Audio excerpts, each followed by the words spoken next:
निशा भगोड़ी जो कि तेजस के 27 लाख रुपए लेकर भाग गई थी, एक्चुअली में वो कहीं भागी ही नहीं है बल्कि वह तो भारत में ही है। क्या यह सोने की मुर्गी तेजस के हाथ लगने वाली है? क्या तेजस और रोशनी को 27 लाख रुपए वापस मिल पाएंगे?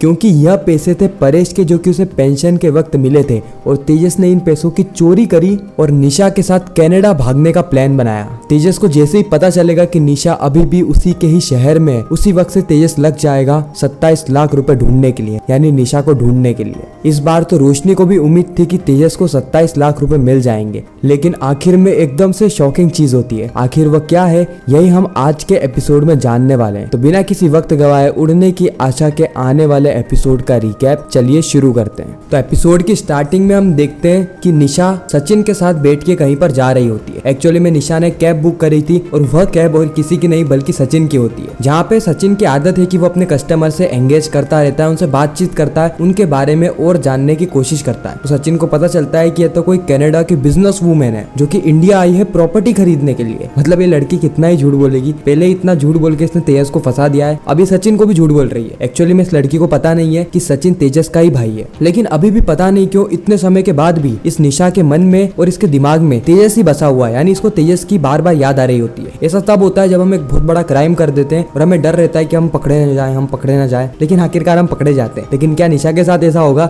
ये तो हमें एपिसोड के आगे ही पता चलेगा। अब जो सचिन है वो निशा से बार बार पूछ रहा होता है कि आपको कनाडा जाने का कितना पैसा लगा, आप वहाँ पे करती क्या हो। तो बताती है कि मेरे को 10 लाख रुपए लगे थे कनाडा जाने के। साथ ही सचिन ये भी कहता है कि मुंबई में ना सारे कैब वाले भाई लोग अपने ही हैं, अगर आपको किसी के साथ भी जाना है तो मुझे फोन कर देना, मैं किसी को भी भेज दूंगा, नहीं तो मैं खुद ही आ जाऊंगा। तो हम देखते हैं कि जो निशा है वो सचिन का नंबर ले लेती है और उसे कल आने को कहती है, क्योंकि निशा को कहीं हेड ऑफिस जाना था किसी काम के सिलसिले में। इसलिए जो सचिन है वो कल भी निशा को लेने आएगा। ट्विस्ट एंड टर्न्स तो भर भर के दिए मेकर्स ने, लेकिन मजा तो तब आएगा ना जब इसकी मुलाकात तेजस से होगी। लेकिन क्या ऐसा होने वाला है? जी हाँ, आने वाले एपिसोड में हम देखेंगे कि सचिन किसी काम के सिलसिले में 2 मिनट के लिए कैब को रुकवाएगा विद द परमिशन ऑफ निशा। वो निशा से पूछ लेगा कि मैं क्या यहाँ पे कैब रोक सकता हूँ, मेरे को 2 मिनट का काम है। निशा उसको परमिशन दे देगी और जैसे ही सचिन अपने काम के लिए जाएगा उसी वक्त निशा की नजर लेफ्ट साइड में पड़ेगी जहाँ पर तेजस खड़ा था। वह तेजस को देख के एकदम चौंक जाती है, वो हक्की बक्की रह जाती है और तेजस उसको देख के वहीं पर ही आ रहा होता है। धीरे धीरे करके तेजस कदम बढ़ाता है और इधर निशा अपने मुंह को छुपा रही होती है, क्योंकि वो ना तो यहाँ से भाग सकती है, क्योंकि अगर वो भागी तो तेजस उसे पकड़ लेगा, और अगर वो यहाँ पे बैठी रही और तेजस ने उसे पहचान लिया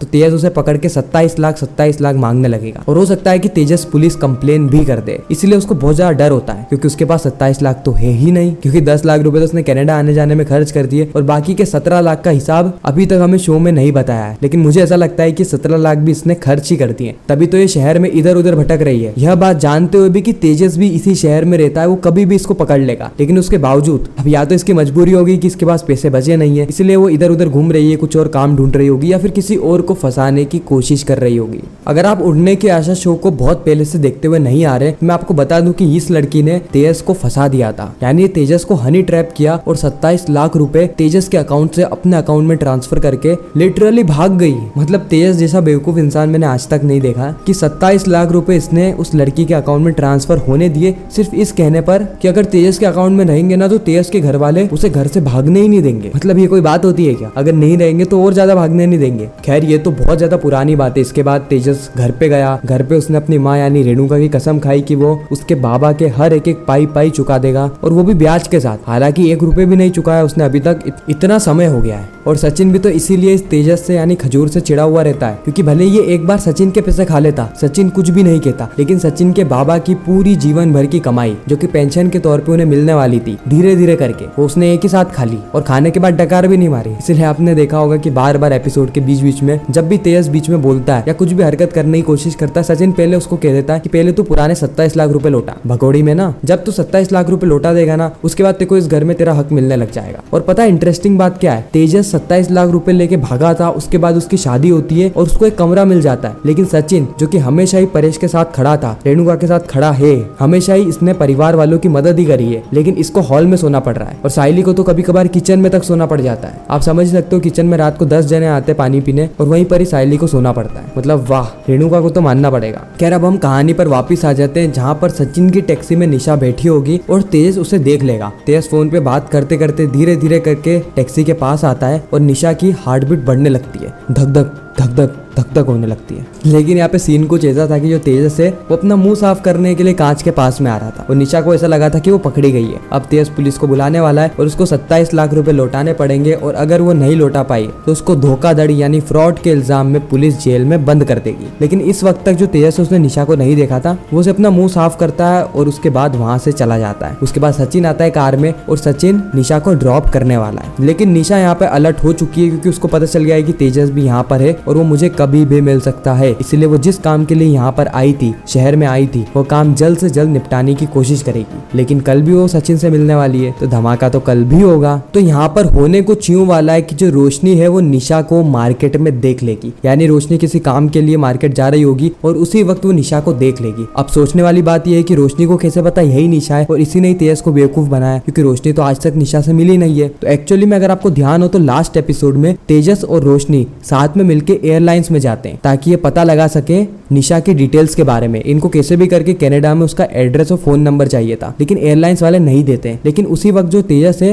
वो एयरलाइंस वालों को उस लड़की की फोटो दिखाता है, यानी निशा की, और रोशनी उस फोटो को घूर कर देख रही होती है। इसीलिए रोशनी को पूरा यकीन हो जाएगा कि यह लड़की वही है जिसने तेजस के 27 लाख रुपए लूटे हैं। हालांकि रोशनी जैसे उसके पास जाती है वहां से भाग जाती है, इसीलिए वो तेजस को फोन करने वाली है और एट अ टाइम इंस्टेंटली वहां पर तेजस को आने का कहती है। तेजस भी ये बात सुन के हक्का बक्का रह जाता है कि निशा अभी भी शहर में मौजूद है। उसकी लाइफ में भी यानी उसके दिमाग में भी एक चिंगारी जगती है, एक उम्मीद की किरण जगती है कि अब उसको 27 लाख रुपए मिल जाएंगे, जिसमें से 14 लाख रुपए वो कनाडा वाली कंपनी को दे देगा और अपनी जॉब को सिक्योर कर लेगा और बाकी बचे कुछ पैसे वह उसके बाबा को देके हिसाब किताब थोड़ा बहुत क्लियर कर देगा। लेकिन यह बात तो हम सभी जानते हैं कि निशा के पास पैसे ही नहीं बचे। अगर वो पकड़ी भी जाती है ना, भले पुलिस वाले उसको क्यों ना पकड़ ले, वो पैसे ला ही नहीं सकती क्योंकि उसके पास पैसे ही नहीं है। अब रोशनी, रेणुका, तेजस, सचिन ये सब मिलके क्या करने वाले हैं, किस तरीके से यह निशा के पैसे निकालेंगे, यह देखना बहुत ज्यादा इंटरेस्टिंग रहेगा। तो इसी के साथ ये खूबसूरत एपिसोड यहीं पर ही खत्म हो जाता है, इस सस्पेंस और ट्विस्ट के साथ कि आगे क्या होगा, किस तरीके से निशा को ये सब लोग मिलके पकड़ने वाले हैं और पकड़ने के बाद किस तरीके से यह उससे 27 लाख रुपए निकालेंगे। क्योंकि देखो इस बार ना सचिन भी तेजस की मदद कर सकता है। सबसे पहले तो 27 लाख की बात है और दूसरा ये कि परेश के 27 लाख की बात है। लेकिन देखना ये इंटरेस्टिंग होगा कि क्या तेजस सचिन से मदद मांगेगा, क्योंकि तेजस और रोशनी भी ये बात जानते हैं कि अगर सचिन को पता चल गया कि तेजस के पास 27 लाख रुपए वापस आ गए तो वो पूरे के पूरे पैसे ही उसके बाबा यानी परेश को दे देगा और इनके हाथ में ठेंगा लगने वाला है। लेकिन अगर ये सचिन को नहीं बताएंगे तो निशा को पकड़ना लगभग इम्पॉसिबल हो जाएगा। अब रोशनी और तेजस क्या तिकड़म लगाते हैं, किस तरीके से आगे जाके इस कहानी में अलग अलग ट्विस्ट एंड टर्न्स लाएंगे, ये सब हमें उड़ने की आशा के आने वाले एपिसोड में पता लगने वाला है। ऐसे ही उड़ने की आशा के रेगुलर रिकैप्स और अपकमिंग स्टोरी टेलीविजन से भी पहले जानने के लिए हमारे चैनल को सब्सक्राइब जरूर करें। आपको यह वीडियो कैसी लगी कमेंट सेक्शन में जरूर बताना। अगर वीडियो अच्छी लगी हो तो वीडियो को लाइक करके चैनल को सब्सक्राइब करके ज्यादा से ज्यादा लोगों को यह वीडियो शेयर करना ताकि हमारी फिर से मुलाकात हो।